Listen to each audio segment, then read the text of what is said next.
Nattie, formerly Natalya, has shared her honest thoughts on the Cody Rhodes and Randy Orton feud that will lead us to WWE WrestleMania 42. At the April 18 and 19 Premium Live event, Cody Rhodes will put the undisputed WWE Championship on the line against Randy Orton, with recent weeks seeing their war of words turn into bloody violence, and Stephanie McMahon attempting to appeal to the American Nightmare. Speaking to the Toronto Sun, Natalya shared her thoughts on the feud between the pair, noting the threat that Randy Orton presents to the undisputed WWE Champion, saying, "I think it's been a long time coming. That's the thing with Randy, he stays ready. He's in amazing shape, he's performing so well, he's better than he's ever been, and he was ready." There was a lull there with Randy. Maybe I shouldn't use the word lull, but there was a moment where even I, watching there as a fan, I was like, man, I want to see heel Randy. Because I think Randy has done his best work as a bad guy, and he's a really unique bad guy. He's almost so fascinating as a bad guy that you start to like him. It's almost like he's just so fun to watch. It's very iconic getting to watch this version of Randy right now in 2026 in WWE because he's better than he's ever been. Nattie noted that the Viper is an example of an established star that is better than ever right now, which shows the importance of having a balanced roster of new and experienced stars.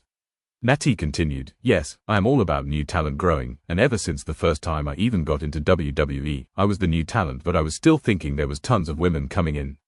I've worked with probably 70 different women in WWE, maybe more, and I think we should always be thinking about fresh new faces within the company. But what I love right now is there's a really nice balance of new, of legends and of talent that have been there that are still great, that are still better than they've ever been. Randy Orton is a perfect example of that. You look at Seth Rollins, he is a perfect example of that.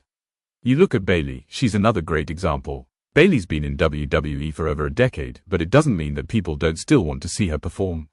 But then you see Bayley mix it up with Sol Ruca, you see Randy mix it up with Javon Evans.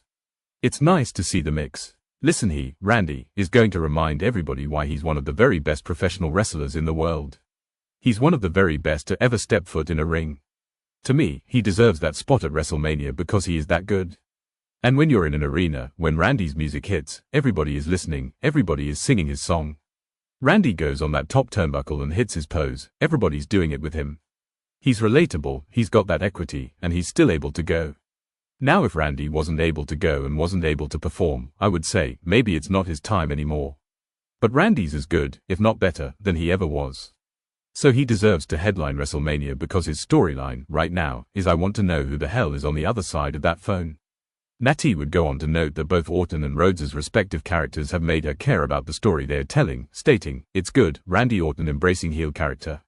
It's also making me care about the most important part of this, which is the story. I give *T about the story because Randy and Cody make me care about this story. And they're both fascinating because I'm gonna be honest, Cody's lovable, but he also teeters sometimes on some cockiness. I kind of like it. I kind of like that Cody, he's got an inner heel in him that's ready to break out. And Randy is so loved because he's got so much equity, and he is so believable. But Randy also loves being a bad guy, so there's not really good versus bad. It's just how this storyline is going to drive you to want to see this match, and everyone's excited for it. It's really cool."